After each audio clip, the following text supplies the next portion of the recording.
NZ Aerosports, Icarus Canopies, now Gyro. That's right, we've rebranded, and Gyro is our next generation. It honours our founder, as that's the name we knew him by, but Gyro also marks the start of a new chapter. And not to be biased, but it's going to be fucking epic. Long story short, we're more us than ever. So if you're new to the sport, or even a Sky God Ninja Turtle, welcome. I think our valiant leader Lucy, Gyro's daughter, says it best. And we still got that fuck yeah attitude. Rebrand! Woo! Rebrand woo indeed, Lucy. Anyway, head over to gyro.com for more info and get amongst you legends. I was 19, broke, unemployed, and sold my girlfriend's canopy for drug money. So I thought I better sew her a new one. What a sentence, and what a story. This describes the humble yet outrageous beginnings of NZ Aerosports, the home of Icarus Canopies, in the words of our founder himself. From getting a paratrooper toy from his mom, watching parachutes at the DZ as a 6-year-old, jumping off the wharf with a parachute made from bed sheets, doing his first jump at 16, sewing his first canopy on a borrowed machine at 19, and starting to sell parachutes out of a garage in 1986, Paul Gyro Martin had an undying love for the sky. Our company started with one man with the wildest of spirits and a true blue sky dream, a renegade. In the time that Gyro created and ran the Icarus Canopies brand until he passed away in 2017, he pushed everything he had to its limits. We miss him, and we always will. Gyro is the next generation of NZ Aerosports. It honors our founder, of course, because it was the name we all knew him by, but Gyro the rebrand also marks the start of a new chapter, our next jump. Gyro is the space between sound and silence, art and science, chaos and calm. Gyro is a state of epic tranquility that transcends understanding. That moment, in the door, in free fall, mid-swoop, where nothing but the present exists.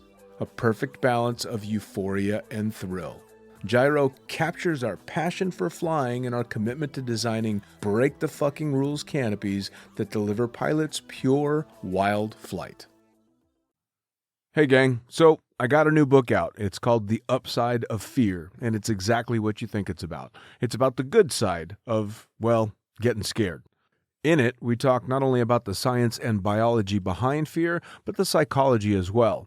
And it's not just coming from me, it's coming from some of the best in the sport. Omar Alhigelan, Jeff Provenzano, Maxine Tate, and so many more have contributed their sometimes terrifying stories to the book to help you overcome your fear. So head to the lunaticfringepodcast.com. You're going to find the link to the book there, as well as the other books. It's available in ebook, paperback, hardback, and audiobook right now. Coming straight from the cockpit, it's another episode of Lunatic Fringe with the fucking pilot.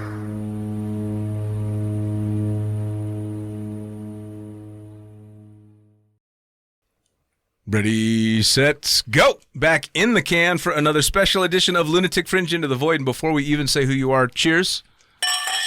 Salute. We'll do this properly. Nice noise. Who the fuck are you guys? And what do you do? Yes, hello Dean, thank you for welcoming tonight. So it's Airwax back in the game. So Greg Rosier, Karin Jolie, and tonight we're here also with Yuan Kowi, the best photographer in the world. Disclaimer, it may not actually be true. I don't know. I've seen your work, man. It's pretty fucking good. Okay. It's pretty fucking good. So look, it is not every day that I get world champions sitting in my studio. So it's pretty fucking cool having you, especially since you brought really nice wine with you. Thank you. Yeah, the occasion was so cool. We brought actually 2006 Prom Roll. Very nice. Please. That's my favorite wine. I cannot wait. I cannot wait. Now, I want to get into it relatively quickly because you guys have been busy as hell, especially considering the last time we talked, none of us had a fucking clue what was coming next. So, since we last spoke, you've been moving. Yes. The first thing for us was the jumping over the pyramids again. So it was kind of a test for us. We were locked down again with everybody, of course, obviously in Europe, and we said, there is no way this thing can work. Right. How can we be allowed to jump in Egypt if it's not allowed to go just in Italy or Spain, And it happened. It was allowed. We were allowed to go there. So we say, okay, let's go back on our life as much as we can, and we started to travel again. And I've been keeping up with you quite a bit, and you've hit some pretty, come on, some pretty jealous-worthy spots you guys have been to. You jumped over the pyramids, you're landing on gold sandy beaches, you're flying over stellar fucking sand dunes. Fill me in, because I haven't gone anywhere. So just after the pyramids, we decided to open the book again and say, let's see where we could go. Karin decided to take us for New Year's in Brazil, and we actually stayed there 2 months. Do you want to talk about that? Please. Yeah, I used to live in Brazil for 2 years, a long time ago, 2005 to 2007, and I completely fell in love with the country and the people and the warmth of the country, obviously. So, since I hate cold and my body also, I always try to get my butt in the sun during the winter in Europe. Nice. And I know Brazil is a very sweet destination because first it's a huge country, so you can do a lot of things. If you go into the north, you can kite surf, which we did. It was really cool. Nice. Some really sweet spots. And then we went to have New Year's Eve in close to Foz do Iguaçu. Okay. Iguaçu Falls. And over there we had the best welcoming, and obviously the country wasn't in lockdown, so we were able to jump. Nice. Pretty much every day we wanted to. And after that we've been to another boogie called Eternal. And we also managed to sneak some jumps in, even though they had sometimes red code area where they need to shut down for the weekend. The week they can still operate. So for skydivers and camp, it was okay. Wow. Yeah, and then we sneak into Rio as well, Rio de Janeiro, for some heli jumps. Greg actually managed to get some authorization so we could jump over Copacabana, which was amazing. Jesus Christ. Yeah, yes. Actually, there was something that I had in mind since we got to jump over the pyramids. I was like, how cool it will be if we can get to jump in other amazing, exclusive places in the world. So obviously, when you think Brazil, you think Rio de Janeiro. I don't know what about you, but sure, of course, that's Rio de Janeiro. Course. So if we can get to jump over Copacabana, that would be the best fucking thing to do there. Yeah. So it was hard, even with all the connections we have over there. And actually, a friend of us, very good friend of Luigi Cani, who is the most famous, obviously, Brazilian skydivers over there. And he got us a permission thanks to the Ministry of Defense. It took us 3 weeks to get this permission. Unfortunately, jumping beginning of February there was very tricky because we have to stop to jump at 5:35. 5:35, which is actually 5 minutes, exactly 5 minutes before the sunrise. So it was a little bit frustrating because every time we landed, we get finally the good light. But sure, Yuan's gonna tell us more about this thing. Yeah, so that's pretty fucking tricky because not that being a photographer in free fall isn't already tricky at times, but now you're fighting light and restrictions like that. That's got to be tough. Yeah, it's pretty tricky. I must say. Wait, you're not French? No. The fuck was that accent? You might hear as I drink more wine that I sound more Scottish. Awesome. That's what I. Yeah. All right. Cool. All right. Well, so you were saying. Yeah. So it was one of the trickier shots from the kind of basic photography point of view of you have limited light, so you have to pump up the ISO a bit higher, put the shutter speed as low as you can, but still avoid the blurriness of because free fall is a lot of vibration, so you need to have a minimum shutter speed so that you keep it sharp, things like that. And then like Greg said, it was frustrating. We would land, and basically 5 minutes after that, it would be beautiful sunrise, Right. Man, come on. And also the frustrating thing was the airport didn't open till 6 a.m. So they were just being super cautious, basically, and not allowing us to have a little bit more freedom. Sure. And we were freezing out our ass off. The helicopter was without doors, so all the way up, even though it was pretty quick, was super cold. in this time of the night. Yeah. It was really, really We cool. had to like hug Karine basically to keep it warm. And What unfortunately, did you do to have a hug, huh? yeah. But also the camera lenses got very cold, which meant as we got lower and the humidity was very high, Sure. basically the lenses would fog up every Sure. time. So yeah, that was a very tricky situation, but we made it work. I mean, it had to be. Although I can't imagine, like when I had to years and years ago when I had to deal with shit like things getting fuzzy in free fall. We were wearing huge, baggy, enormous suits that flop all over the place. And fuck you guys, you're good enough flyers that you're wearing skin tight suits that don't move anywhere. So that made it easier. So points off for the pictures for that shit. But actually, they were shorty suits. That's one of the reasons Karine was so cold. Oh, fair enough. Fair enough. Well, you are in Brazil. You can't jump in. I mean, of course you're going to be in short Yeah, suits. that's the thing. Nobody's gonna believe us anyway. I know. We had to pretend it was really comfy and really warm. Yeah.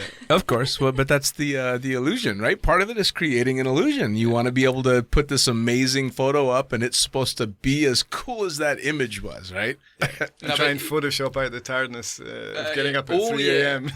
Yeah, we looked really, really tired. But yeah, again, it was just the best experience ever, and it was another proof for us that we can do it. We can actually, it requires extra work, extra authorization and stuff, but we can actually help promoting our sport doing this kind of thing. So it was a very big success in this way, for sure. This actually segues me into a question that we talked about before the podcast, which is teams and skydivers having to self-promote.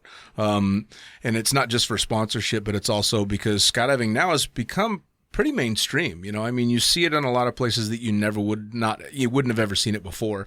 And it started way back in the day with one of my recent guests, Troy Hartman, who did a Super Bowl commercial flying with geese. You know, I mean, it was stuff like that kind of began, but now it's all about self-promotion. And you guys are really good at maintaining a big social media presence. And of course, with the photographs and the video that you're shooting and the performances that you guys are putting on, you've got a lot to work with, but once you're on the ground, it's still a fuckload of work, you know? I mean, so how do you go about it? Because I fucking hate it. It's so hard. That's not the easiest part of the skydiving, but it's part of the skydiving. As you become an athlete, you don't have to be world champion. To me, everybody is doing international competition and anything that you want to do to promote skydiving in general. Sure. It's kind of your responsibility to work on this way as well, because if we want the world to take us seriously, we have to take us seriously as well. Sure. So to me, this time we're supposed to spend on Facebook, Instagram, and maybe now TikTok, it's really important. Yeah, it can be funny sometimes, like, yeah, you do this thing, it's extra work, you just to show yourself and stuff, but it's not for that reason. It's for sharing the non-skydiving people what we do, because if we don't do this connection, nobody else is going to do it for us. Yeah. And for sure, like the skydiving has still this really, really bad image. I mean, especially in France, I don't know in other countries, but when you say you're a skydiver, you're still like a reckless person trying to kill yourself every time you jump from an airplane and everything. So it's also good to use the media and try to show that our sport is way more than just trying to die. And yeah, absolutely. And also, like, the community around it is amazing. It's worth knowing that you can travel and meet a lot of people all around the world. So, like, all those good sides that people usually don't see, we also try to bring it up with cool pictures, videos, and, you know, like, trying to bring some connection all around the world. Sure. Well, I mean, I remember when I first started skydiving, the reputation was the same in the States. If you said you were a skydiver, you were reckless and crazy, and it got me laid a lot, which was great because, he's a badass. He goes and jumps out of airplanes. And all everybody thinks of when they think skydiving is they see the videos of all the really crazy stuff, and they assume that you're doing that. So I rode on the backs of giants flying down fucking mountains and doing stuff like you did just because I said I was a skydiver. But then as you get older, you're like, oh, wait a second, I don't want that reputation because I want to be able to finance the car and I want to be able to, do normal stuff. So it's nice that it's getting to a point where we're starting to portray skydivers as also responsible adults that are maybe just a little bit bent.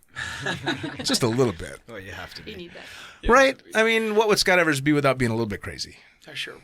But I just had a very, very interesting conversation with the new manager of iFly São Paulo, because we stop there as well. Every time we go somewhere and there is a wind tunnel, we of course jump in the tunnel.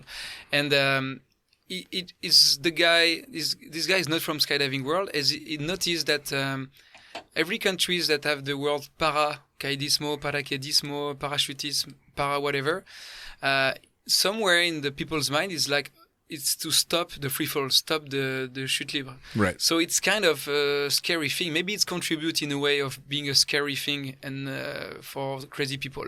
And he discovered that in English world, the skydiving, it's a way cooler way of doing the same sport. So he changed the whole decoration, all the inside of the iFly São Paulo, for experiments in zero gravity. Like he put some spaceman everywhere, astronauts, and he said, "Oh, come here to discover what it is to be in the air, with zero gravity thing, Sure. but not like free falling, like falling from the plane." And he doubled with this publicity. He doubled the people who come in the tunnel. You start to change that stigma, right? Because people are, that was one of the things that I always fought as a tandem instructor. People would be so nervous because they're terrified of the thought of falling, because all they know is what it feels like to fall off a ladder or fall down something where you still feel that falling. And it's impossible to explain to someone that's never done it that, no, that is not what free fall is like. If you could take the falling out of it and just free something, and it changes people's perspective. And you would always get the same look. People will go, "Oh, fuck you, bullshit. Of course you feel like you're falling." And then they land and go, "Holy shit, you were right." Yeah, but it's all in changing that perception. So if you can do it before the actual jump, then I think it would change a lot, for sure. And the wind tunnels have done a lot for changing that perspective as well, right? I mean, they've changed people's minds in a lot of ways. Yeah, the thing is, the best picture for me is watching a kid flying in a tunnel. Yeah. Everybody's forget because he's so cute. He's a small guy waving everywhere, and it's like the proof there is no question anymore about any planes. It's not about, he jumped from a plane. No, it's just a kid flying with the fluid, and it's beautiful. So, yeah. What I usually say to people before the skydive is like, imagine that you're going crazy fast on the highway, like way too fast to be caught by the police.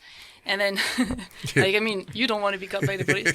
And then you open your window and you stick your arm outside. Imagine the resistance you need to put in your arm to go against the wind. And I'm like, well, this is the cushion of air that you're going to feel everywhere of your body, on your body. So you're not going to feel like you're falling. You're going to be like taken by this air, Yeah.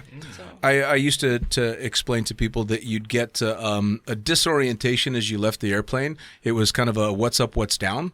And then you're going to feel like you're floating the entire time. And you would always get the standard, but then the camera guy, he goes back up, or the tandem goes, how far back up do you go? And you're like, all right, well, this is going to be a tough one. And you try and explain everything that's going on. So you've got to explain skydiving and the laws of physics. Yes, absolutely. You have no idea how many times I've actually had to tell people you don't go back up when the parachute opens. No, you don't have to tell me that. Yeah. We all know about the situation. Absolutely. But it's entertaining as well, because it's almost cute. You're like, oh, look at you, when you have to fix it, but then they go and experience it. But again, that boils back down to the social media and the portraying skydiving in a real light, as opposed to the craziness that people assume it is. And unfortunately, there's still activities in skydiving and places that aren't representative of what we want. So it's guys like you that are pushing hard with social media presence that help in a major way. Not to mention, it makes your fucking sponsors look good, right?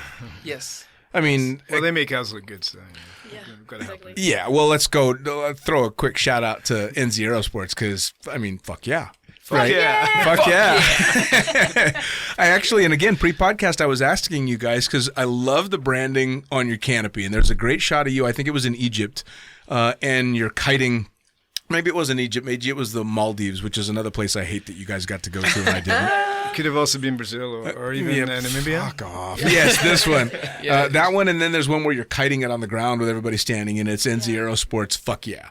Which clearly fits my branding really well. It's funny to see that you guys have got a sponsor that is so free with being able to do stuff like that, and clearly you guys are having a lot of fun with that.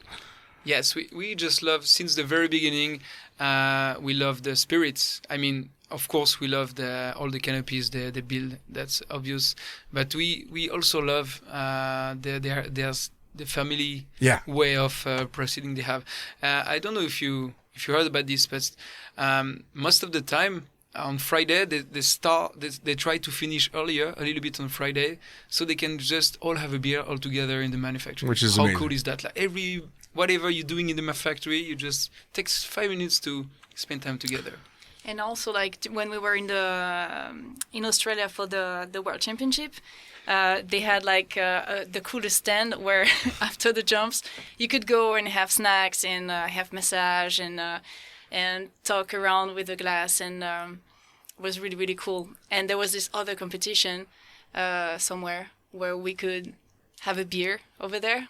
And it was really, really nice. After the jumps, of course. After the jumps. That's awesome. That's awesome. Well, no, I think it's a company like NZ Aerosports went from being the little guy to now kind of neck and neck, right? I mean, you think of two canopy manufacturers now. It's PD and it's NZ Aerosports. Yeah. But they started out as the little guy. And I think one of the reasons that they got there is incredible fucking designs and that mentality and keeping it like a family. And clearly they have a blast doing what they're doing. Because I watch Chris Stewart putting up the videos that he puts up, and it's fucking hilarious. The guy's a goddamn actor running around that just happens to jump out of airplanes. And if you're listening to this podcast, you listen to his lead-in, which is straight out of Train Spotting, which is fucking fantastic. Again, I love it. So yeah, if you don't know this thing, I'm gonna tell you a short story, very amazing. I make it short. Julien Pillman, the French guy, the designer of the Petra and the Leia. We love you. We love you, Julien. He was just there in New Zealand. He was already, of course, aeronautic engineer, but he wanted to extend his visa and stay a little bit more. And he knocked at the door, and he met Giro, and he said, "Oh, can I work? Because I can work in everything in aeronautic stuff." He said, "Yeah, of course." So you can see how open mind is the guy. So Giro straight away said, "Yes, of course, come here, and you're gonna extend your visa. No worries." And for a week, he was doing just the line set, because it's the thing you can do. That doesn't mean you have to be an expert, of course. It's very precise, but that's the first thing you can do in a manufacturing. And just on the next Friday, as I was telling you, we can have a beer all together. Giro was like, "Oh, how was the week?" And he started to talk about all these ideas he has in mind about improving canopies with the all the shapes that exist now in the fast one that you can have when you do from the cliff, the speed flying. Speed flying, thank you. And Giro was like very impressed about all the things was out of his mind, this young French guy, and he said, "You know what? Next week, forget about the line set. Just spend the whole week putting your nose everywhere you want in the manufacturing. Just check everything, and we talk again next Friday." And the next Friday, he said he came with the list that everything he could improve from his point of view, and he said, "Okay, now I hire you, and you're gonna design your own thing." And this is how the GPX arrived, and GP means, of course, Julien Pillman. Yeah. Whoa. I mean, Busted. he was such a chill, humble guy when I talked to him for the podcast. Oh, yeah. And you would think, because, I mean, the Petra quite quickly became the monster canopy in the sky. I mean, it was the holy shit. Oh my God, they're flying that. And you watch this thing come in and land. And he's so chill about the fact that he designed it. And he's like, "Yeah, I'm having a little trouble making the better one because we kind of got it right the first time." But he's trying to be humble about it, and I'm a little excitable, so I'm like, "Are you fucking kidding me? I'm scared to watch that thing land. It's too fast." And it was just super cool that he was that chill and humble about it, and he's not, trying to brag about the fact that he put this canopy out. He's sincerely trying to figure out how he can make it better, which is fucking yeah, cool. he's a true legend, that guy. Yeah, but that's even more beautiful when you think about it. Giro, beautiful human being. Get to fly it. And Julien Pillman, beautiful human being, like two human who met together in New Zealand, and now we have all this cool canopy thanks to him. Yeah. It's beautiful. Well, that's one of the things that has always been so fascinating about skydiving is that this whole idea of 6 degrees of separation. With skydiving, it's 1.5 degrees of separation. If you know 3 people, they know the whole rest of the sport. And so very quickly on, you start to hear about this person and that person, and you know someone before you meet them. Years before you meet them, you know all about them. And it's great because you're just... dude, I know everything you've done. I might not recognize the face, but as soon as you start talking and you're already just friends like that, you know what's going on. That's skydiving in a nutshell. Is it's such a tight community. You know everything I've done? Don't tell your mom. I wasn't going to bring that up on the podcast. Does that involve a kilt?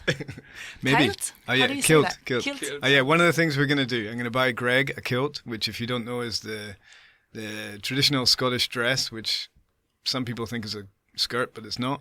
And we have a knife in our sock just to cope with that exact eventuality. Fair enough. But yeah, we're going to take kilts in the wind tunnel and we're going to fly. And basically, But the how much question money is, you pay is it's are the you head going to wear down. it traditionally? Oh yeah, of course. Yeah, no, of course. Which means no underwear. And if you want, we can fly head up or we can fly head down. And Yeah, Okay, but how you much have money to you fly pay both. depends on that. So why no chonies? Why no fucking underwear? I don't really know. I think Are it you was Tradition, too I extreme? think. Country is Back in too the warm days. for us. Is it Yeah, just it's too warm. is Exactly. it just an ease of access thing? Maybe. Yeah. You Fair might enough. have hit the nail on the head there. Because you drink so much, like you don't even have to pull something down. You just go for makes it. sense. Well, as a California American with very little history to it, I'm always jealous of cultures that have a lot of rich history to it. So I was always jealous of all the European countries as well, because there's so much tradition and everything. And so you see a guy in a kilt, and all I think is James Bond, because you've got. He did the big premiere, and he showed up in his kilt and the Sean tux Connery. top and everything. Sean Connery's fucking Yeah, amazing, yeah. and he's the epitome of the Scot, and same with the French as well. You've got this culture, and then I'm just from California, so I was always jealous of that shit. So I never thought that kilt was a bad thing. I thought it was cool as fuck. And I just Beach can't wear Boys. one. Yeah, You I don't was need gonna anything. say the French look up for California because you have all the surfing history. Yeah, And, but see, that's you the know- thing is you like California for the location. I like France and Scotland and all that for the culture. Big difference. Well, like our name comes from the sex wax, so actually Yeah, there's Airwax a little from bit the of sex history wax over there. from Actually, California. that was actually one thing that I forgot to fucking ask about on the first podcast was where the name came from, and now the name came from Sex Wax. All right. Yeah. Yes. How did that come about? We brainstormed a lot because it's part of when people come to me and ask me tips for building a team. I actually take time on this point. Like choose a name. It's not something that. It's not nothing to find a name that's going to represent your team. It's going to show you how serious you take your team and stuff. So, and for us, we wanted something. I was linked with the nautical activities with the sea. I was a yacht captain. Karen was a designer in the yacht industry as well.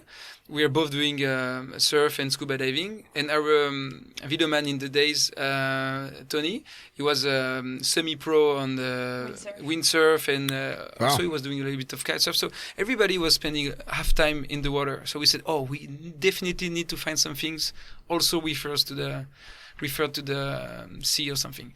And brainstorming, we came with this thing that we thought about the sex wax, which was a brilliant idea. The guy became a millionaire with this. Back in the days, the wax was just a rectangle shape, just all the same size for everybody. And he said, make it round. And instead of wax, whatever, I just gonna call it sex wax. Just it grabs the attention of people. It was nothing to do with sex, but it works perfectly. And you put yellow, red, a lot of color and blue and stuff. So it was just brilliant. And we say, even the logo, it's round. So just put air instead of a sex, and we have the coolest name. And it was just like this, Airwax. And that was before we've done our first training in Eloy, where they were calling our team in the microphone, being like, "Earwax." Earwax. Yeah, We're like, bastard. shit, we didn't think about this one. Hey, if there's any way to bite at you, it's going to come from a skydiver. Oh, yeah, for Somebody's sure. going to find it. But I must admit, actually, the first time I ever saw the logo Airwax, before I met these guys ever, I thought that's a damn good idea. Oh, Look at that. Look at I that. saw a sticker on the plane somewhere. I'm like, man, that's a good team. Look at that. The That's nod from good. the teammate that you didn't see coming. Thank you. All right. So how did you guys end up forming a team together? How does a Scot end up with a couple of Frenchmen? So that's also a thing that only few people knows. We finished the World Championship in 2018, and Baptiste, our video man in Australia, was not sure he was about to continue or not. He was already super tired of doing all this training and competition and stuff. And we already knew that we're gonna enjoy now to be world champion, to travel a bit more and to do more than just training. So we say, we're going to finally say yes to do Angle Week in Sweden, to do maybe the pyramids, because we missed already the first edition of the jump over the pyramids, jump like a pharaoh. So I said, okay, now we're going to enjoy a little bit more. So we definitely need a professional photographer. This was for me like mandatory.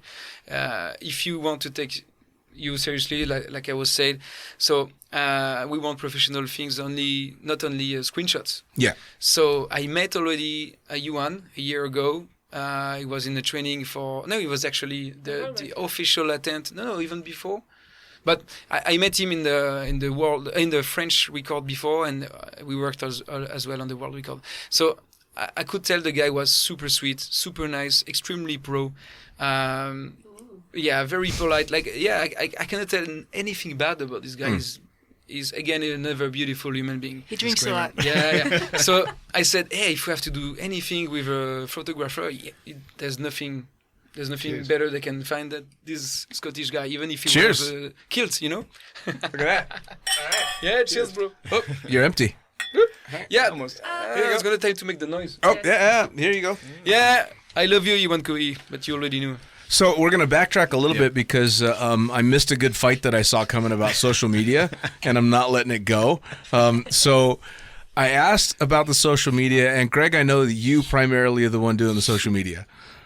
Karen clearly either has a different way of thinking about it or wants it done a different way. I want to find out what's going on because I saw some friction there. Oh, yeah, get that cork out. Okay, I'm gonna do the French way. We can Wait. do... Do the French way. Okay. Important things. No, it's not. Yep, we're waiting. It's the anticipation. Okay. Here we go. Pomerol 2006. Here we come. Like say Elon Musk, ready to go in space. Look at that. Look at that. Almost as good as a whiskey cork. So maybe you want to start, Greg, about the No, media. please. I prefer. So yeah, I like I told both of you guys pre-podcast. I really do appreciate how well you guys do with social media because you're quite active, much more so than I am. As much as I can try and handle it because it drives me nuts. So what's the different theories you guys have got going on in regard to? Wait, pass that bottle around. There you go. How do you go about social media, and what doesn't she like about it? Okay, I come from a very small town, very tough. So maybe I build all my life around this thing. Like I was frustrated a lot about a lot of stuff, and I was always fighting to get what I wanted in life, and I learned this when I was very young. So when we became world champions, I discovered that this title was opening many doors for us, obviously, but not all of them, which is nice if you don't need, if you're not demanding in life. But I was like, no, our main job now is to be ambassador of a sport, and even still there, I was like, but it's very hard because now we have this new title of being ambassador, but it's, even people who are supposed to make interviews or whatever, doesn't need to be on TV, just on newspapers. Sometimes they don't even show up, or they are. So I was like, no, we need to be more recognized. And then I realized that we didn't have that many followers, obviously, because it's a small sport. I discovered that it's already only 500,000. It's only 500,000 people who are very involved in sports. It's not a big number. No. If you take karate, if you take handball, I don't even mention soccer, obviously, but it's not a big sport. So we have to work even more to make people look at our sport. And then it was we fight to be on the Olympic Games 2024. So I worked a little bit with the French Federation for that, and I discovered also that it was very hard to fight for a file as a French Federation. Like we were five sports to be new sports to be maybe appearing on the next Olympics, and surprisingly they ask, "Oh, tell us who are your 10 best athletes on Instagram." The very people of because it was not that stupid. They wanted to know how we weigh in the world as a sportman, and we discovered like thank God Maya was almost 90K back in these days, but it was nothing.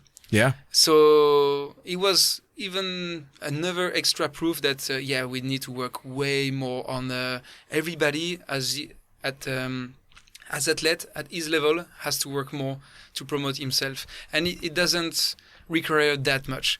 Like I try to explain people, if you have a cool event somewhere, let's say you were in Namibia with us, for sure you're gonna have your 9 best pictures or your 12 best pictures. So you already have 9 days or 12 days of posting. It's already a lot, because posting for 9 days in a row, 12 days in a row, it's a lot. If you put the good hashtags and the good ad for everybody, you already gonna help the whole industry. You don't maybe even think about it, but yes, you're gonna do it. So this is why I try to do at my level, obviously to make all my sponsors very happy, and also I take time to talk to people who don't do it like good. I try to give them good advice, and I try to push them to do it on their own. Well, that's the thing, right? It's still all very new to everybody. I mean, granted, I'm older than you guys, but I remember a time before the internet, long before the internet, and the slow creeping of it coming up, and it almost overnight went from this thing you kind of used every once in a while, and maybe it would work, and if you were trying to pull up dirty pictures, it'd take 30 minutes, and you'd just give up anyway. It'd take forever. Yeah, absolutely. You're just watching the picture, go click, click, click, click, and see how far you could make it before. Yeah, anyway.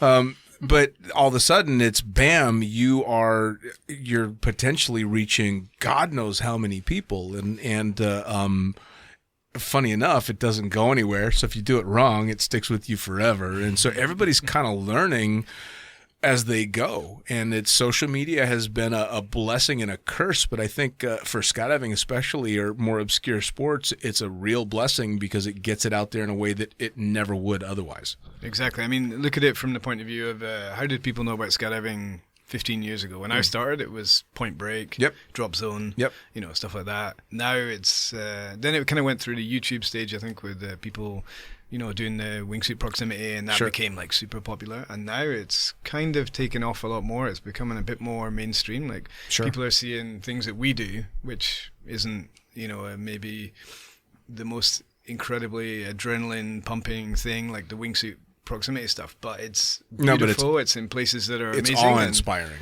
Right. Yeah, and I think we're in a situation where we have a really powerful ability to bring that to the people. Sure. And they're not aware of it, but we're trying to make them kind of force them to be aware of it. Well, I mean, just the fact that you guys are able to do some of the jumps you're doing in the locations that you're doing them is proof that that message is getting out there. Skydiving is so much more You're jumping over the pyramids.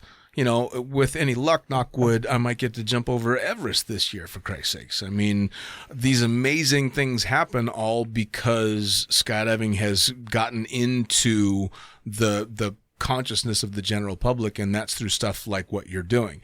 Now, that being said, I know you work super hard at it, but I know that you...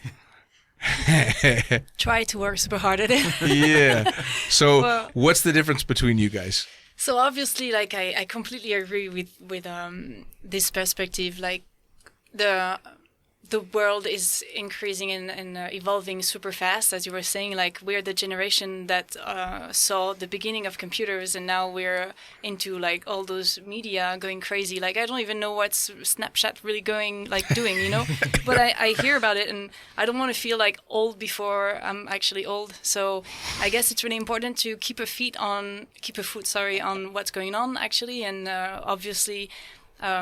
I went into Facebook using it because it was easy for us to talk about an event in skydiving and have all the people joining the group for the event and everything. And then Instagram came out, and it's actually it's actually Vanya from Turbulenza that kind of forced us to get a page on Instagram, and we're like, come on, who's going to look at it? We don't need that. And she's like, yeah, you need it. And I'm like, okay. So we set a foot on that, and actually I'm really glad that she insisted on doing that, because today it's all about Instagram. Yeah. And if you want to communicate with the next generation, this is their way of communicating. So if you don't use their way, how do you want to be seen, or how do you want to talk about our sports? You know? So this is really important. I recognize everything around that, but to me, it's kind of like a big effort, as I really like to enjoy more the moments. And for me, it's like taking pictures. It's nice to have pictures, but also while you take pictures, not in the sky, but like when you go to a party or, like a nice place, I'm more the one that will try to enjoy the energy at this moment, and the everything, the smell, the colors around you. And taking a picture extracts me from this moment. And I completely agree with you in that. I've found myself at times having to force myself to, when I did my trek to Everest Base Camp a year and a half ago, I finally had to pick days when put your fucking phone away, because I was using it to take pictures, and I was finding I was spending more time looking at the view on my phone than I was at the view in front of me. Exactly. I want the pictures for the memories, and I don't take the pictures really to post them on my Love Me wall or anything like that. I want those memories, but eventually I had to go, well, wait a second, you don't have Alzheimer's yet. So take a couple of pictures and put it away. Yeah, for me, it's a fine line to actually find. It's like a balance to find, where, of course, it's super important to do what Greg is excelling at, for the social media, but also like try to find some, like, it shouldn't take you away for all those very human moments. And I think it's a line that we need to still find. Yeah, find the balance. Yeah, I do everything in excess, that's for sure. I think actually I've got some comments that I'd like to say. Oh, toss it out. Okay. Yeah, no, because it's kind of in a few different points. Hang on, kind first. of touched on. Cheers, by the way. This is fucking delicious wine. Yes. Thank you so much. Cheers. All right, here we go. All right. Yeah, no, so basically a little bit of background. I went to Brazil to visit Greg and Karine. They were already there, and we went basically to do an event, the Eternal Fly on Eternal Edition, and then we did the jumps in Copacabana as well, which was awesome. But it was meant to be a 3-week trip, and 8 weeks later, I'm still on the go, which is awesome. But it means I've got 8 weeks of photographs and videos, which I haven't had time to edit. And one of the things that people don't appreciate so much about being a photographer is that every day you take pictures, you probably have a day or 2 days of editing. So I still have a lot of editing. So basically, if you think you've seen some nice pictures from what we've done in the last few weeks, you haven't seen nothing. That's fucking awesome. That's good. That's a teaser. Beep. Yeah, exactly. Yeah, that's a great teaser. I like that. So, watch the space. It's funny that you say that, because I used to do a lot with an SLR and used to really try and be active with photography. And I took a nice camera with me when I went to go hike Everest, and I ended up taking all my pictures on my iPhone. Yeah. Because it was just so much easier. But I would intentionally, because I knew I would finish this month-long trip through the Himalayas and have a fuckload of pictures that I'd have to try and do something with, even if it was just to file them away the way I wanted. So at the end of the day, I made myself go, crap, this is good, crap, and just almost like Tinder, but with pictures. Like, no, oh yeah, no. And just get through them, because I would have been stuck with a pile. So I can't even imagine knowing what you guys have been doing. You were Namibia, you were Maldives, you were over the pyramids, you were Brazil, and you've got all those pictures unedited? Fucking hell. Well, some of them are edited, but we had to buy another 5 terabyte hard drive at the airport because we run it. But so there's going to be a lot of good stuff. Jesus. I tried to keep, because of, obviously we're talking about social media, and it's important to, do some things strike while the iron is hot, you could say. So, we always try and have some pictures, but, at the end of the day, I'm like, just looking through the photos. Okay, that one's pretty good. Okay, that one's good. Taking 1 or 2 pictures and just editing them quick. Right. Because Greg is always like, just one picture. That's all I need. Well, it's funny because every time I pick up my phone, it's fucking Greg's got another live chat going on. There's another live video from Greg. Holy shit, this guy just doesn't stop. No, he doesn't stop, exactly. And one of the things that Karine said about enjoying the moment, like actually as a photographer, you might find this weird, but my luxury is actually not taking any pictures. Oh, yeah. You know? I can totally hear you on that. I did a safari in Africa with my family, and I started realizing that I hadn't actually seen any animals. I just looked at them through my fucking camera lens, and I went, no, okay, I got to stop. Exactly. And put it down and go, holy shit, that's a lion. Yeah. You know, it was much more fun. So yeah, like obviously we really need this for communication, but I have to say also the good side of putting all those pictures, it's not to show off like, hey, look what I get to do, and look at me here and look at me there. It's more about like sharing also, you know, all those cool things that we get to do when people are locked down. It's not to be like, haha, you know, it's more like, okay, try and project you in the picture and get you in that moment that was really nice, so you can kind of like travel from where you are. And actually, it's working, because we have so many messages lately of people thanking us because they managed to travel through our pictures and through our videos, and it was actually super nice to receive all those really cool messages. Well, one of the pages that I followed on Facebook, especially during the lockdown, was "What is it you see out your window?"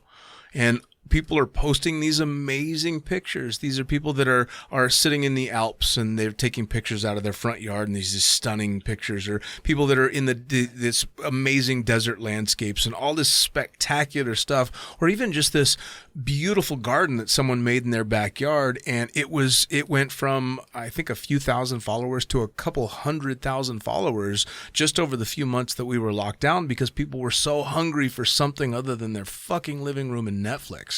Right? Yeah. So it's the same thing. Your guys' pictures and the stuff that you guys put up, there's a big difference between that guy that's the jackass with his thumbs up trying to show how cool he is, and you guys that happen to be in this spectacular image doing something that the average Joe and Jane can't imagine doing. That's not, I don't consider that showing off. That's fucking art. It is. I mean, come on. The stuff that you guys are doing over the pyramids. I mean, yes, you're making a skydive, and it's a cool skydive and all that stuff. But your abilities in free fall and your ability with the camera produces something that's just spectacular. It really is. Thank you. We really appreciate. But yeah, for sure. Like sometimes people just see us over the pyramids or in Maldives, for example. But the teams who build this operation to jump over the pyramids and Maldives is the same. Is Skydive Egypt, and they both like asked us like, please come so we can tell people that you're going to be there. Sure. So this event can exist, and it was not that easy. They had so many cancellations because many people were scared to travel, which is, of course, we can understand, but also maybe not the best thing to do, because if you have an excuse to do a sport escape, it's not anymore vacation, and normally you can go through the border with that. Yeah. So it's another advice I give to people right now. Like, don't just stop to live. If you have the COVID or not, still you're going to be in the plane with your mask and washing your hands every 10 seconds, even if you have it. So just take your precaution and continue to live a normal life as much as you can, of course. It's funny the fears that we pick to focus on, right? Because, I mean, you're talking about a bunch of skydivers that decide that they're too nervous to travel to go jump out of fucking airplanes. Yes. Yes, that's right. Yeah. So it's it's a little bit confusing, and I completely understand it. You know, I mean, the fears in regard to skydiving are known fears, and as trained skydivers, we, for the most part, know how to handle pretty much anything that's coming our way, and COVID's this little bug that may or may not fuck us up really bad or kill us. So I guess I understand those fears, but there's a way to mitigate those fears just as much as you do with skydiving, and then you go live your life, right? Yeah. And for sure, and for me, like, it might sound light or easy, but that's really the back of my mind. Like, so we do all these lockdown and shut down everywhere and prevent people from getting out, and in the name of the living, like trying to save life. But what is living? You know, living is not just being stuck on your couch and watching Netflix all day. So if you want to live, just living takes risk, you know, like... Well, and there's being frivolous and stupid. I mean, obviously, when the pandemic first hit, the smartest thing that everyone could have done was exactly what they did. You lock down, you sit down, you get a handle on it, right? And when it gets bad, you lock down again if need be. and you take the precautions that you need to, and you do the vaccines, and fuck you if you don't think vaccines work. Let me just put that out there. No, I mean, it's good to see that you guys were out doing it. And again, I haven't been able to travel more just because the time that I was locked down restricted me work-wise, and so now I gotta get the job done while I have the opportunity. So I'm jealous and kind of hate you guys for being able to travel and do all this cool shit. But as soon as I get the opportunity to safely travel, and wear the masks and take the precautions and do all of that, then absolutely do it. Come on. Yeah. Come on. I mean, for us, actually, our lives, our work lives are travel. Like we have to travel for work. So being stuck I live in Imperial Brava in Spain, and being stuck there in the summer and locked down, not working, was pretty difficult for me. So like Greg said, we went to Egypt the first time. It was like a trial to see if we could do an event. And I remember being in the airport, and it was, I don't know, it'd been almost a year since I'd flown, which for me is very, very unusual.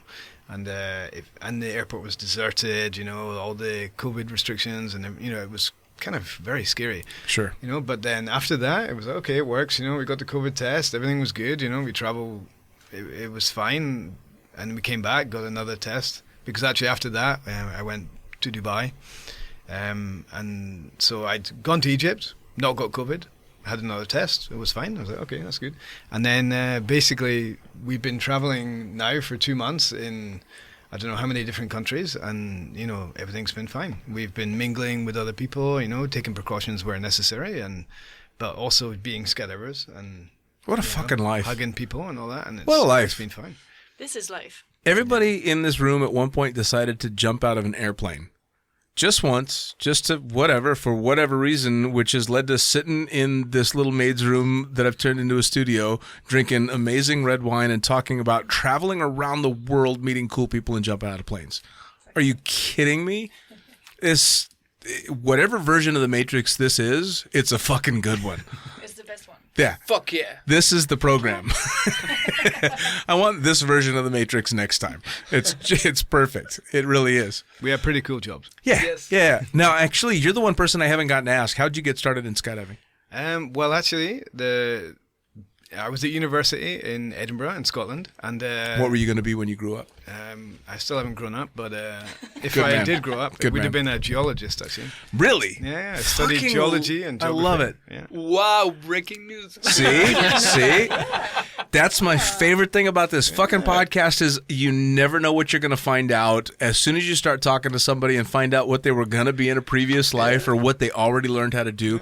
What about geology? Why? I just like being outdoors. Cool. I like the kind of natural world I always have. And basically, as a course, it taught me more about how the world came to be, how you go and see a mountain and a valley, and what processes formed that physical environment. I always find it interesting, and I still think it's one of the best courses you can do if you ever not sure what you're going to do at university. University, as we all know, is about going and partying and meeting sex, people drugs, and rock and roll. Yeah, exactly. Yeah. So if you want to do a course that's cool and you go in interesting places, then geology and geography is a really good course. But so I did that, and then I did a master's in climate change and that sort of thing. But Wait, that's not real. There's not such. Yeah, we're gonna say. What the fuck are you talking it's about? like vaccines, man. Please, the weather on this flat planet is controlled by Bill Gates and the big government. By the way, can I just say I love your Donald Trump toilet paper. You like that? I'm going to wipe my ass with that. Please, by all means, take a square. Anyway, as we were saying. So yeah, in the first week of university, they have what's called Freshers Week. So you basically go and you decide which sports clubs you're going to join, or if you're not into sports, like computer club or whatever. And I was walking through the park in Edinburgh called the Meadows, and there was a small plane flying over, and I heard it because it was quite low. It was like 5,000 feet. And I looked up, and I saw these small people falling out. And at first I was like, what the fuck? And then they opened the parachutes, and of course instantly, because I'd seen Point Break at that point, Right. I was like, wow, these guys are skydivers. That's incredible. Yep. And they landed basically a few hundred meters away from me, and I immediately walked over, and there was a stand for the Edinburgh University Skydiving Club there. And then I thought, right, take my money. Yeah. That's it. I want to do that. I couldn't even believe that it was a thing that you could do in Scotland. I thought it was a thing maybe you could only do in America. I don't know. And basically, that weekend I went and did my first skydive. But this was in October, 22nd of October, 2002. A little chilly. And it was cold, and the weather in Scotland is fucking garbage. Yeah. In the winter, it's seen the even more movies. garbage. So I was lucky to do my first jump on my first weekend. And then after that, I didn't jump for another 4 or 5 months. Oh, wow. But we had a bar at the drop zone. And basically, we had amazing parties with full of university student courses every weekend. Sure. And so, I had a job working in the bar after a few weeks, and then I was packing other student parachutes. With one jump. No, but there was other people jumping because there was so many people who wanted to do static line courses. It was all static line at that point. And so anyone who had 0 jumps got priority. So if there was ever any good weather, it was like a couple of loads of, 0 jump people, like we'd never jumped before. And then the weather would get shit when I got geared up for my jump. Of course. I actually was in the plane twice before I got to jump second time. And then in March, I did my second jump, and then the weather got better, relatively speaking, in Scotland. And I finished my course in 5 weeks, basically 5 weekends, which was not bad. And I was completely hooked. Yeah. Completely hooked. Wow. Yeah, but I kept skydiving only at weekends for a long time, and I had a normal job. Actually, I did 6 years of project management in renewable energy. Jesus. Yeah, and all that time, I started to work in skydiving, doing tandem videos, and eventually doing AFF. So I was working 7 days a week, basically. Right. 5 days a week on my normal job, and then 2 days a week at the weekend. And some people will say, it's not work, you're skydiving. But as you know, skydiving is work. Oh, it's hard work. Yeah, so at some point, I basically hit breaking point, and I said, man, I've got to make a change. I've got to choose one of these, and I chose skydiving. So you chose a slightly different way to save the planet. Yeah, exactly. But I figure I put up so many wind turbines that I'm carbon neutral for the rest of my life. Yeah, well, fair enough, because my carbon footprint's fucking horrible. I've been a Twin Otter pilot I'm actually just about to roll through about 10,000 hours in a Twin Otter, so my carbon footprint's not great. Well, in between the time we last spoke, I will brag a little bit. I hit my 25th anniversary in skydiving. Whoa. I did 25 years in skydiving, so I'm a lot older than I'd like to admit to. Yeah. That's very cool though, especially the whole geology and the wide range of where skydivers get drawn from. I mean, it's cops and drug addicts and professors and bankers, and you never know what's going to draw people in. It's the coolest thing. Yeah. I mean, let's face it, what we do is kind of fucking cool. Yeah. And again, it's a small world. Like when for this winter, when we stop once in Dubai, we've been, of course, in flight. And actually, there is a Scottish connection because there is over there a good friend of Yuan, no? Yep. Freddie, also known, real name Ian Scott MacDonald, but Freddie because he looks like Freddie Mercury. He has a massive nose. And and now also a massive beer belly. We don't want to know. No, but he was one of my instructors at the drop zone St. Andrews that I started at. How cool is that? Yeah. It's such a fucking small world. It really is. I ended up being able to, when I was a camera flyer, shooting video for the guy that took me on my first tandem. So that kind of stuff comes back around, which is super cool. And then I've had people that I taught how to skydive. I was lucky enough to be an instructor for a group called the Stone Monkeys that were Yosemite climbers that came out to the drop zone, and they were the worst nightmare. They're like, we want to learn how to skydive so we can base jump. Which is the last thing in the world an AFF instructor wants to hear. But they went on to be extremely accomplished base jumpers and like all hardcore stuff. And you're like, I remember that guy. And so it's super cool how it all comes back around. And just the other day I was able to I had Troy Hartman, and before that I had Joe Jennings on, and was able to talk to guys that when I started skydiving were heroes, and next thing you know, you're just sitting and shooting the shit. Or Omar Al-Hijalan, who I've had in the studio a number of times, and you're like, you're fucking Omar. You're the Omar. And it's super cool because he's just this dude that enjoys jumping out of airplanes, and he's good at it. Super humble guy, huh? Right? But that seems to be the best in the sport, seems to end up humble, because one of the things with skydiving is it doesn't take long for the next generation to catch up and get better. For sure. Especially now, because of people like you teaching all the kids in the tunnel. Jesus, it's ridiculous. I'm still holding onto the net on my head for dear life, and there's 4-year-olds that are flying circles around me. Come on.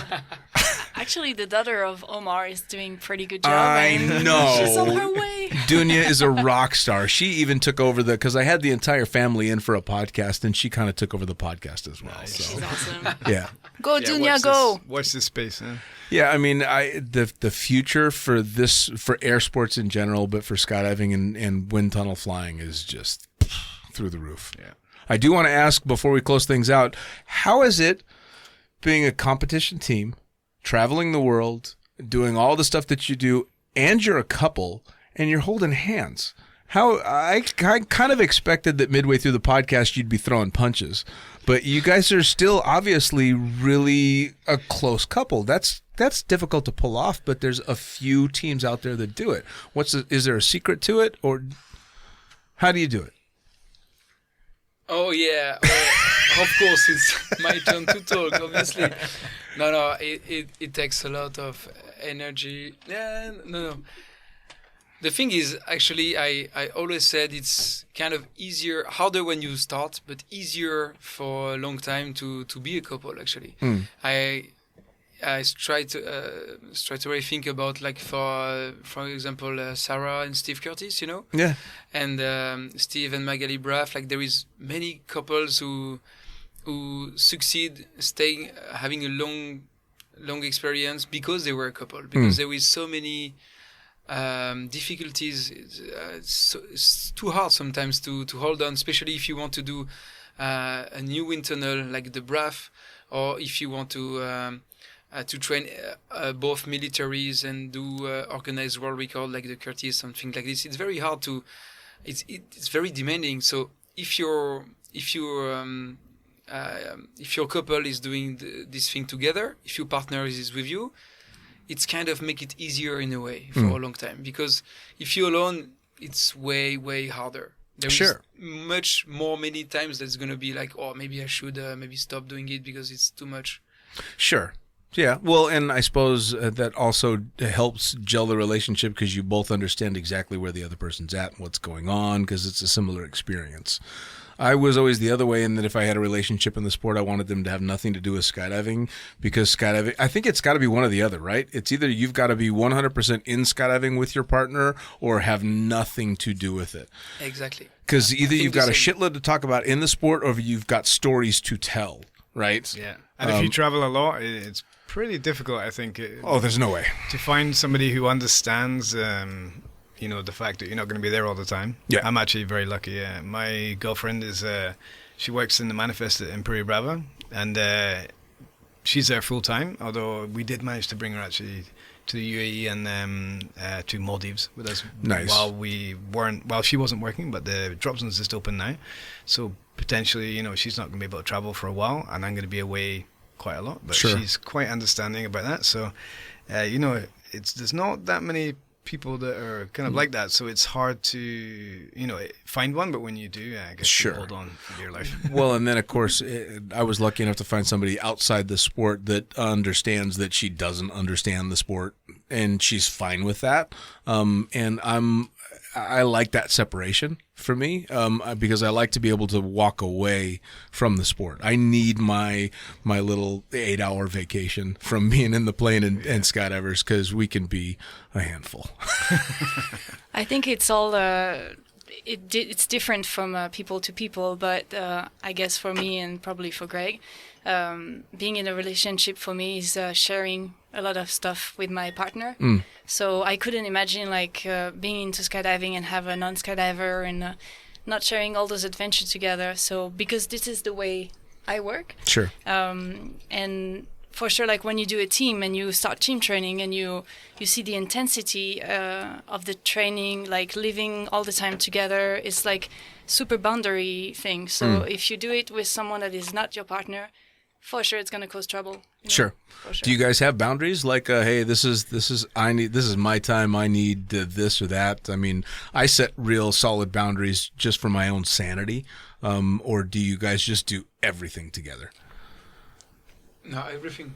I mean, it was again we worked to win the world title. That was the main objective, and it comes to a point that nothing else matters. It's very hard to understand our family had a hard time at the beginning. Like maybe it took us 10 years. So maybe the 6, 7 first years, which is the main part, obviously. Sure.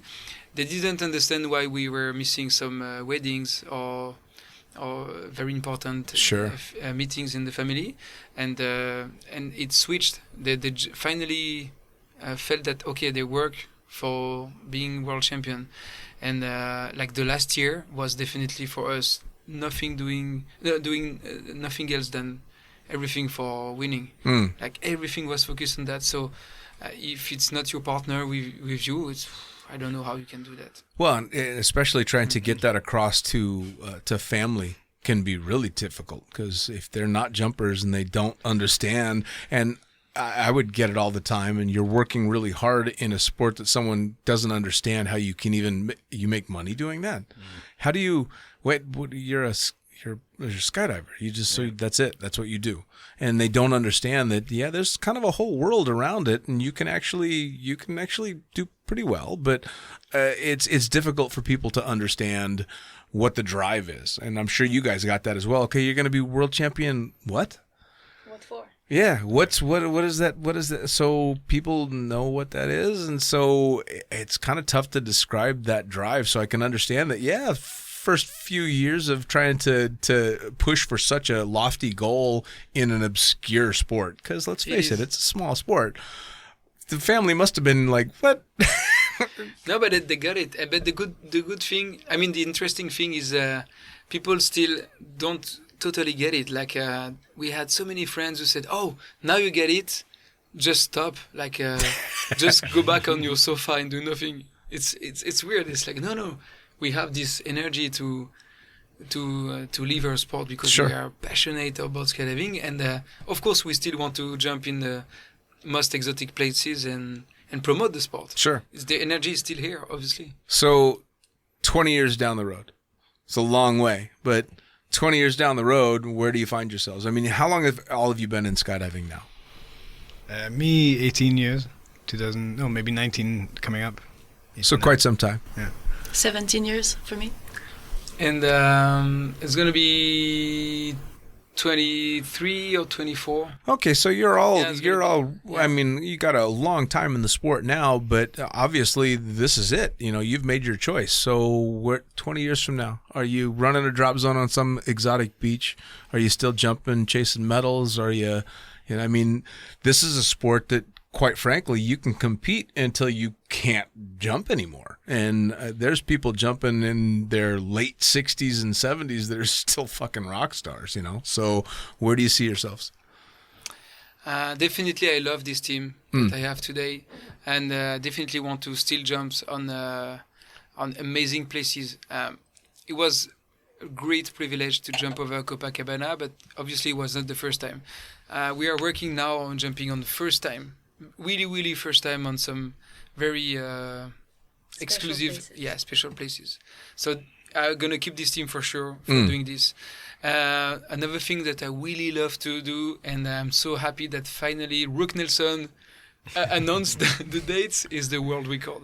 So we now know that 2022 we go again for the 200 way, and we're gonna break this record. That's for sure. This thing I love do. Wind tunnel as well. Like recently, I flew again in a huge Abu Dhabi with my friend from Windor, Danny, Cesar, and Alex. And I cannot live without doing this cool stuff. So it's very hard to answer right now how I can see myself in 10 years. For now, I just love being world champions and finally having more doors open, you know, because it's allow me to do even more cool stuff. Sure. Not only to be selfish, it's just because every time I get to do cool stuff, I just want to share with my friends. Yeah. Oh, I get to do that, and they're so happy to say, "Wow, how was that?" And I can tell the story. So absolutely. I love this. I love this place for sure. How about you? Yeah. Do you know, it's something I've not been very good at my whole life is planning for the future. You know, it's a bit of a skydiver trait. Yeah. Let's face it. It took a big decision to leave my work. You know, my reasonably successful and steady job Sure. to become a full-time skydiver. And my family, like at first, they didn't really understand, but they've always been really supportive. And actually now they're really proud of me that we've been doing some amazing things. Sure. Like, filming world records and stuff like that. And, they're super proud. But as Greg said, I don't know, it's hard to see the future. I just hope that, skydiving continues to expand and do amazing things. Like, I think it will. Sure. I think it's going to, the people want to. One thing that the traveling we've been doing the last 2 months has shown me is that people still want to do stuff. Yeah. As soon as the Maldives event opened, like some of the guys from the UK couldn't travel because it was really difficult. It was actually illegal, I think, to travel from the UK without a really, really good reason. But there was other guys coming from other countries that helped to make up the numbers, and people just want to travel and fly, and skydivers, we're desperate to jump. So I think, we're going to keep doing stuff. It's going to be beautiful. I think one of the things that the pandemic has done has put an exclamation mark on people's desires to do different things, and people that might have never decided to go jump out of an airplane or trek through the mountains or do something quote unquote extreme are now thinking, fuck, I could be dead tomorrow. I might as well go out. And this is a realization that a lot of people don't ever have. You get stuck into the 9-to-5 slog and you never really come to grips with the things that skydivers consider basic knowledge. Yeah. I could be dead tomorrow, and that's something that skydivers have to come to grips with pretty quickly if they're going to be skydivers. Yeah. This shit might not work out, so let's make the most of it. And I think this pandemic has kind of put that exclamation mark in people. I think it's sparked a lot of passion in people that might not have been there before. And I think you're right, actually, because if you think about it, before, when you weren't in lockdown, you always had the ability to skydive. But, I'll do it next week, I'll do it, whatever.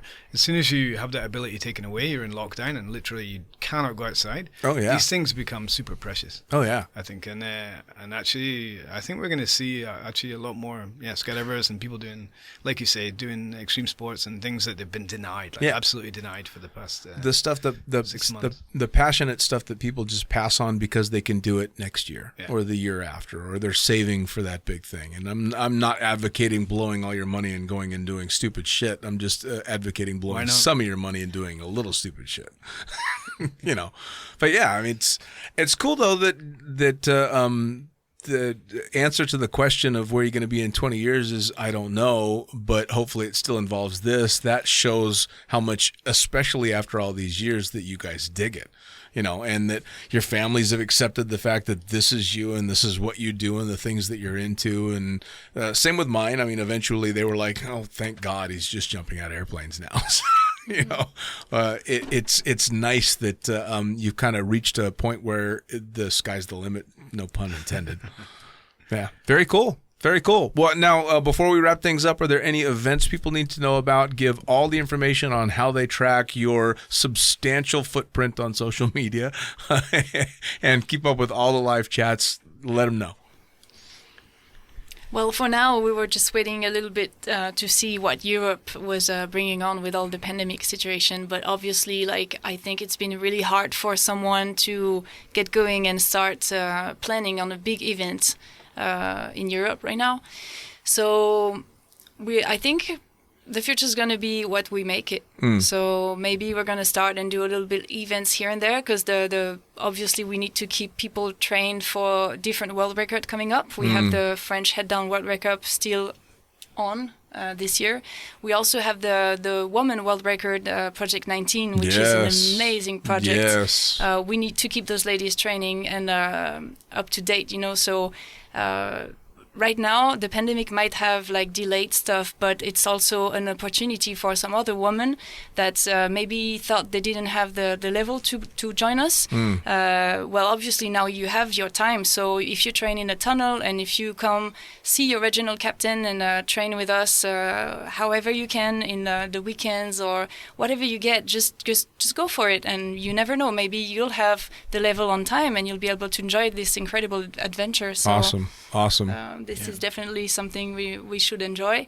And I will be going in Brazil this August for one of the most spectacular place as well to jump in this planet, which is Lençóis do Maranhão. And if you want some info, just private message me. and we'll be happy to get you there. Awesome. And how do they find you? You can find us on Instagram, right, Greg? You did a pretty good job on doing that. Okay. My job to tell the thing. Okay. No, yes, please, of course, follow Yuan Curry Photography Instagram. Very easy to find. It has the same name on Facebook. We can obviously find us on Airwax Free Fly, both Instagram and Facebook. And we also have athletes pages. It's karinjolly.airwax and gregcrosier.airwax on Instagram. And follow the podcast. Listen to all other podcasts because it's very good to learn about good stuff.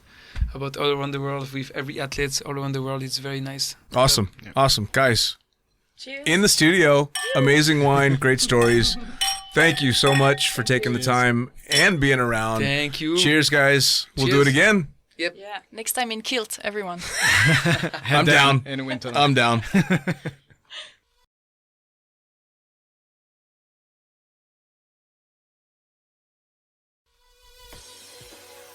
Well, there you have it. Another episode of the Lunatic Fringe podcast brought to you as always by, well, wait, not as always, actually. Brought to you now by Gyro. Formerly known as NZ Aerosports, you'll head to gyro.com for their next level line of canopies. By Pussfoot, the Extreme Sports Collective. Head over to pussfoot.com to check it out. By Summit Parachute Systems, check out summitparachutesystems.com to talk to Jarrett Martin and the gang about kick-ass pilot rigs, rigging courses, and more.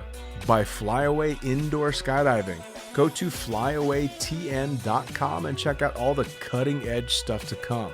By Pure Spectrum CBD, head to purespectrumcbd.com to check out their wide range of CBD products. And as for us, head to the lunaticfringepodcast.com to listen to any of the hundreds of episodes currently available, hit the link for our YouTube channel, pick up your copy of the Lunatic Fringe book or The Accidental Stripper, and get a sneak peek at upcoming guests. Once again, thanks for listening.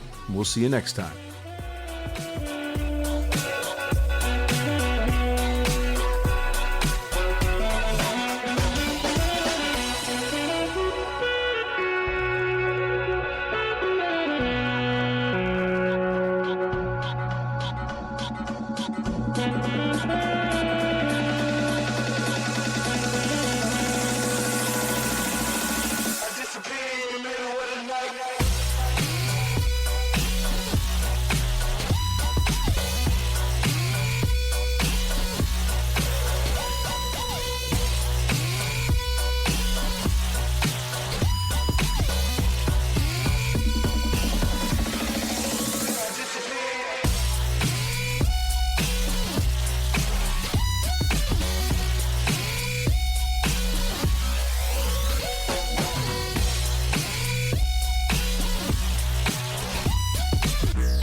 Damn.